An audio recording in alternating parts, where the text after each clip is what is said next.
नमस्कार, स्वागत है आपका हमारे YouTube चैनल टूवर्ड्स समृद्धि में। यह है आपका साप्ताहिक शेयर बाजार रिव्यू, जहां हम हर हफ्ते की बड़ी खबरों, बाजार की गतिविधियों, आने वाले हफ्ते के महत्वपूर्ण इवेंट्स और स्टॉक्स टू वॉच पर चर्चा करेंगे। यहां आपको मिलेगा आसान भाषा में वह सब कुछ जो आपके निवेश और बाजार की समझ के लिए जरूरी है। तो जुड़िए हमारे साथ हर शनिवार रात 8 बजे। चलिए शुरू करते हैं इस हफ्ते का बाजार विश्लेषण।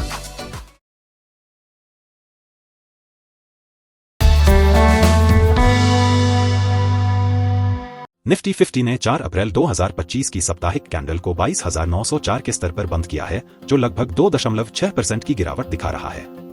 इस हफ्ते की कैंडल एक बड़ी बेयरिश कैंडल रही है, जो दर्शाती है कि सेलर्स का मार्केट पर दबाव बना हुआ है। चार्ट में साफ देखा जा सकता है कि निफ्टी अभी भी एक डिसेंडिंग ट्रेंड लाइन के नीचे ट्रेड कर रहा है और इस ट्रेंड लाइन को पार करने में असफल रहा है। फिलहाल निफ्टी ने 50 EMA नीली लाइन को नीचे की तरफ तोड़ा है और 100 EMA ऑरेंज लाइन के थोड़ा ऊपर बंद हुआ है, जो एक अहम सपोर्ट जोन को दर्शाता है। यहाँ यह बताना भी जरूरी है कि निफ्टी 50 ने वीकली चार्ट में हमेशा 50 EMA को रिस्पेक्ट किया है, सिवाय केवल 3 ओकेजन के। जब भी 50 EMA ब्रीच हुई है, तब हर बार 100 EMA ने स्ट्रॉन्ग सपोर्ट की तरह काम किया है। हाल ही में भी निफ्टी ने 22,000 के लेवल से बाउंस बैक किया, जो कि 100 EMA के आसपास है। सपोर्ट लेवल्स की बात करें तो 22,128 यानी 22,000 का साइकोलॉजिकल और टेक्निकल लेवल। रेजिस्टेंस की तरफ है 23,266 और उसके ऊपर 23,712। कुल मिलाकर जब तक निफ्टी 22,000 से ऊपर बना हुआ है, तब तक उम्मीद की जा सकती है कि यह सपोर्ट से फिर एक बार ऊपर की ओर रुख कर सकता है।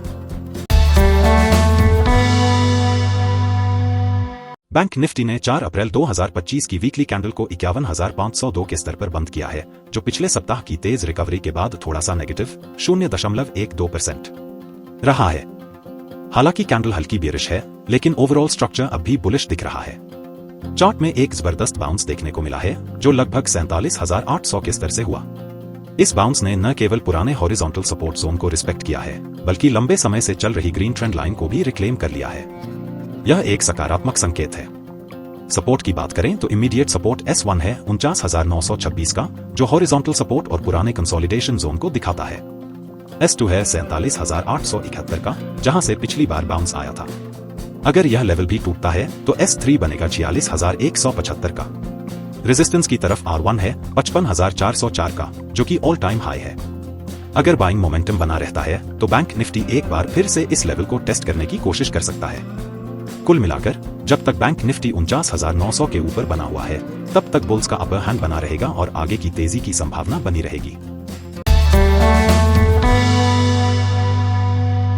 इंडिया विक्स ने 4 अप्रैल 2025 को वीकली कैंडल को 13.75 के स्तर पर बंद किया, जिसमें करीब 8% की तेज उछाल देखने को मिली।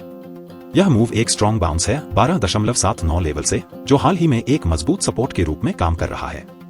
अगर विक्स इसी तरह ऊपर जाता है तो अगला रेजिस्टेंस 16.08 पर के पास। विक्स का बढ़ना संकेत करता है कि मार्केट में हल्की अनसर्टेनिटी या नर्वसनेस बढ़ रही है। हालांकि यह अभी भी अपने पैनिक जोन से काफी नीचे है, लेकिन अगर यह 16.08 को तोड़ता है तो वॉलेटिलिटी में और उछाल आ सकता है। USD INR चार्ट ने 87.97 के आसपास से रिवर्सल दिखाया है और अब यह 2.618 फिबोनाची लेवल यानी 86.23 से नीचे बंद हुआ है। डॉलर इंडेक्स DXY ने भी वीकनेस दिखाई है और 106.85 से गिरते हुए अब 102.89 पर बंद हुआ है। इमीडिएट सपोर्ट 100 के आसपास है। डॉलर इंडेक्स और USD INR दोनों में कमजोरी से FII इनफ्लो की संभावना बढ़ती है, जो कि इंडियन मार्केट के लिए पॉजिटिव है। शॉर्ट टर्म में बुलिश सेंटिमेंट रह सकता है, especially in large caps and banking sector. Dow Jones ने 4 अप्रैल 2025 को हफ्ते का क्लोजिंग एक बड़ी गिरावट के साथ किया है, करीब 7.86% नीचे। यह एक मजबूत ट्रेंड लाइन ब्रेक है, जो संकेत देता है कि इंडेक्स में शॉर्ट टर्म में कमजोरी बढ़ सकती है। अब यह 38,100 के पास सपोर्ट है। अगर यह लेवल टूटता है तो अगला सपोर्ट करीब 33,600 पर हो सकता है। ऊपर की ओर है 41,300 और 45,000 के आसपास। इस गिरावट का असर भारतीय शेयर बाजार पर भी दिख सकता है, खासकर IT और एक्सपोर्ट आधारित कंपनियों पर नेगेटिव सेंटिमेंट बन सकता है। नैस्डैक इस हफ्ते लगभग 19,173 पर बंद हुआ, जो पिछले अपर ट्रेंड लाइन से नीचे दिखाई दे रहा है और यह कमजोरी का संकेत देता है। अगर नैस्डैक 18,500 से नीचे फिसलता है तो आगे और गिरावट संभव है, जहां 16,550 अगला बड़ा सपोर्ट हो सकता है। दूसरी ओर अगर इंडेक्स 20,000 से ऊपर क्लोजिंग देने में कामयाब रहता है तो 21,500 तक का रास्ता खुल सकता है। नैस्डैक की गिरावट से भारतीय आईटी स्टॉक्स कमजोर होते हैं क्योंकि ग्लोबल सेंटिमेंट पर इसका असर पड़ता है। अगर नैस्डैक में पॉजिटिव रिवर्सल आता है तो इंडियन स्टॉक मार्केट में भी एफआईआई फ्लो बेहतर होने की संभावना रहेगी।